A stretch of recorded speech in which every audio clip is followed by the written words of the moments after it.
जिंदगी से डरते हो? जिंदगी तो तुम भी हो, जिंदगी तो हम भी हैं। आदमी से डरते हो? आदमी तो तुम भी हो, आदमी तो हम भी हैं। पाकिस्तान के सीनियर तरीन सदाकार, अदाकार, मेज़बान, हिदायतकार, प्रोड्यूसर ज़िया मुहय्यिद्दीन साहब दारे फ़ानी से कूच कर गए हैं। इन्ना लिल्लाहि व इन्ना अलैहि राजिऊन।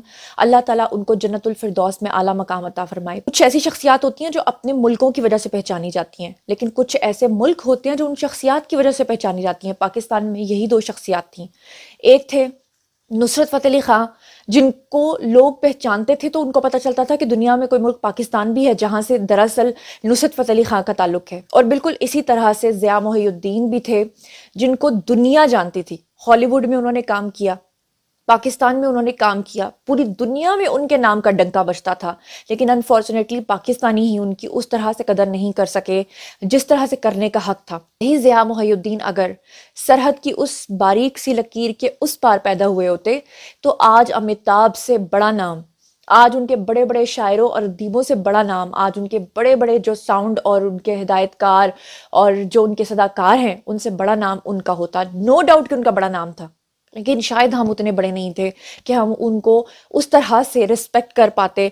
और हमारे बड़े बड़े लेजेंड्स जो हैं वो पाकिस्तान में अपना टाइम पूरा करके दुनिया से चले जाते हैं, मगर उनके जाने के बाद हमें पता चलता है कि वो कितना कितना कीमती असासा थे, वो जेम थे हमारी दुनिया में।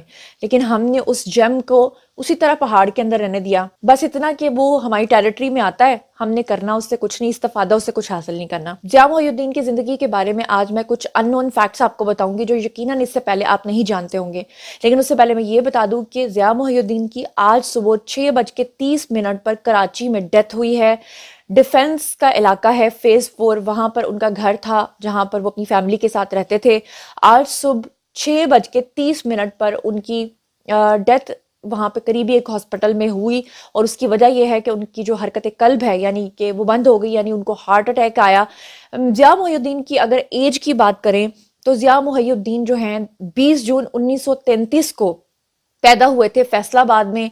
और फैसलाबाद में जब वो पैदा हुए तो उन्होंने जो अपनी ग्रेजुएशन है और अपनी जो तालीम है, जो इब्तदाई तालीम भी थी, वो लाहौर से हासिल की थी। लेकिन गवर्नमेंट कॉलेज लाहौर में पढ़ने के बाद अपनी आला तालीम हासिल करने के लिए ज़िया मुहय्यिद्दीन ऑस्ट्रेलिया और इंग्लैंड चले गए थे। अपनी पूरी जिंदगी उन्होंने इंग्लैंड, ऑस्ट्रेलिया, बरतानिया में गुजारी गाहे बगाहे, मगर उनको याद आती रही पाकिस्तान की। पाकिस्तान की एक ऐसी याद थी कि दुनिया भर की सहूलतों के बावजूद उनका दिल यही चाहता था कि वो पाकिस्तान में ही आकर मुस्तकिल तौर पे रहें।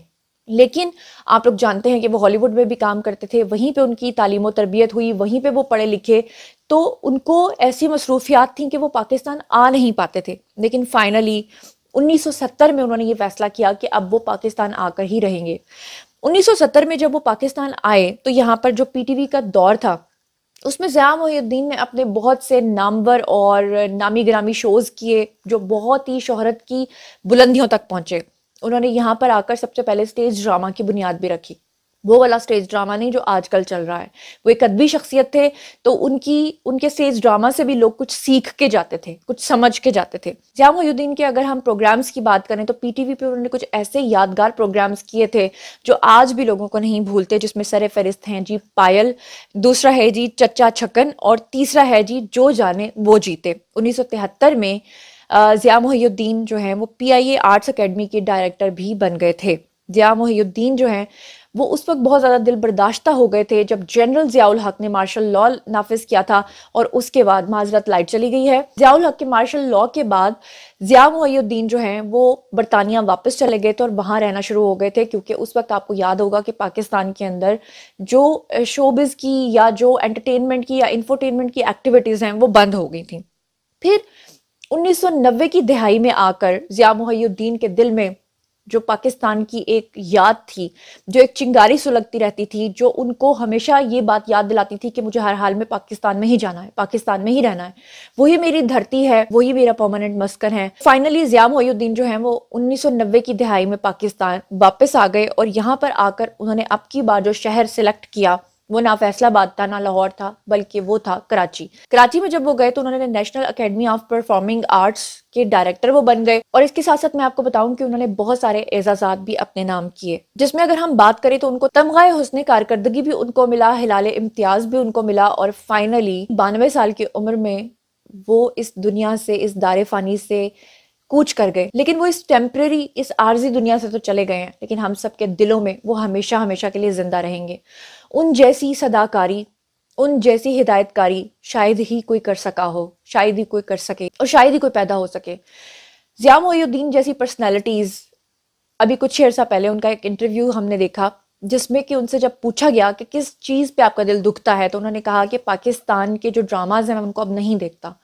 ना वो ड्रामा रहा है, ना लोगों की वो ज़बान रही है। उन्होंने कहा कि एक लफ्ज़ होता है मुल्क, जब आप उस मुल्क को मुल्क कहते हैं और या मिल्क कहते हैं तो उसका पूरा मफहूम चेंज हो जाता है, पूरा मफहूम बदल जाता है। ज़िया मोइनुद्दीन ने कहा कि इसी तरह से हमारे मुल्क का मुल्क जैसा हाल हो गया है, यानी कि अब हमारे यहाँ पर बोलने वाले जो लोग हैं वो सही ज़बान नहीं बोलते, जिस पर उन्होंने कहा था मेरा दिल बहुत ज़्यादा दुखता है। क्योंकि ज़िया मोइनुद्दीन ने हमेशा मुर्दा किस्म की तहरीरों को भी अपनी जो आवाज़ दी है, उसके बाद वो ऐसे जैसे जिंदा उठता था, ऐसे जैसे वो अमर हो जाता था। और हमारी वो पर्सनैलिटीज, मोइन अख्तर जैसे लोग, ज़िया मोइनुद्दीन जैसे लोग, तारिक अजीज जैसे लोग जब इस दुनिया से चले जाते हैं तो फिर पीछे जो रह जाता है वो वही है जिसे आप टिकटॉक पे, इंस्टाग्राम पे, फेसबुक पे हर रोज देखते हैं। शायद ही आप लोगों को पता होगा कि पाकिस्तान में बनने वाली पहली फिल्म के जो राइटर थे वो भी ज़िया मोइनुद्दीन थे। पहले जो मुकालमा निगार थे वो भी ज़िया मोइनुद्दीन थे। ज़िया मोइनुद्दीन पूरे जनूबी एशिया की वो शख्सियत थे जो ब्रॉडवे की जीनत बने थे। लेकिन काफ़ी अरसे से आपने देखा कि वो एक किस्म की गुमनामी का शिकार भी थे। यानी गुमनामी से मुराद मेरी ये है कि जितना वो डिज़र्व करते थे, जिस तरह से वो डिज़र्व करते थे, पाकिस्तान में उस तरह से टैलेंट की ना तो कदर है और ना ही उनको उस तरह से नवाजा जाता है। लेकिन जब दुनिया से चले जाते हैं तो फिर यही अल्फाज रह जाते हैं जो शायद आज मैं बोल रही हूँ, लेकिन वो हमारे दिलों में हमेशा हमेशा के लिए ज़िंदा रहेंगे। आज इस वक्त जब मैं ये वीडियो बना रही हूँ तब तक उनकी तदफीन हो चुकी है, और अल्लाह ताला उनको जन्नतुल फिरदौस में आला मकाम अता फरमाए, और अल्लाह ताला हम पे रहम करे कि जो शख्सियात अच्छी और अदबी शख्सियात थी वो तो पाकिस्तान से जा चुकी हैं, तो आगे पता नहीं अब इस तरह की शख्सियात मिलेंगी या नहीं मिलेंगी। क्योंकि इस वक्त जो शख्सियात हैं वो तो वही हैं जो ये बताती हैं कि आपने अपना स्कैंडल बनवा के किस तरीके से मशहूर होना है, ट्रेंडिंग में कैसे आना है, रील कैसे बनती है। शायद अब की जो नस्ल है जो यंग भी है लेकिन उन्होंने उनका काम भी देखा है ज़िया मोइनुद्दीन जैसे लोगों का, शायद आने वाली नस्ल जो है वो इससे टोटली महरूम हो जाएगी, जिसको पता ही नहीं होगा कि थिएटर में काम करना क्या होता है, सदाकारी क्या होती है, किसी अल्फाज को अपने जादू से, अपनी सदाकारी के जादू से जगाना क्या होता है, ये अब नई नस्ल को नहीं पता चलेगा। आप सब लोगों से रिक्वेस्ट है कि उनके लिए ज़रूर ज़रूर ज़रूर, बल्कि मुझे रिक्वेस्ट करने की भी ज़रूरत नहीं है, मुझे पता है उनका नाम सुनते ही आपके लबों से दुरूद शरीफ और अलहम शरीफ जारी हो जाएगा। लेकिन फिर भी मैं आपसे कहती हूँ कि एक मरतबा उनके लिए दुआए फातिहा करके डन लिख दें। मैं ज़रूर देखूंगी कमेंट सेक्शन में, मुझे पता चल जाएगा कितने लोगों ने उनके लिए दुआए फातिहा की है। आज मेरा दिल बहुत रंजीदा है, बहुत परेशान है। मैं खुद उनकी बहुत बड़ी फ़ैन थी। उनकी आवाज़ में जो एक पिच थी, एक उनका एक आवाज़ के अंदर एक भारीपन था, एक आवाज़ की खूबसूरती थी, शायद आज वो चीज़ ना है और ना ही कभी हमें मिलेगी जिससे हम महरूम हुए हैं, शायद जिसका हमें अंदाज़ा भी नहीं है। मज़ीद अल्फाज नहीं है मेरे पास कुछ कहने के लिए। आप उनके लिए दुआए फातिहा कर दीजिए, मैं इंतज़ार करूँगी आपका। दुआए फातिहा करते वक्त मुझे ये भी ज़रूर बताइएगा कि आपकी ज़िया मोइनुद्दीन के साथ कौन सी याद जुड़ी है, या उनका कौन सा कलाम है, या उनकी कौन सी शायरी पे आवाज़ का जादू है जो आपको बहुत पसंद है। ज़रूर बताइएगा। अपना बहुत ख्याल रखिएगा। अल्लाह ने के बाद।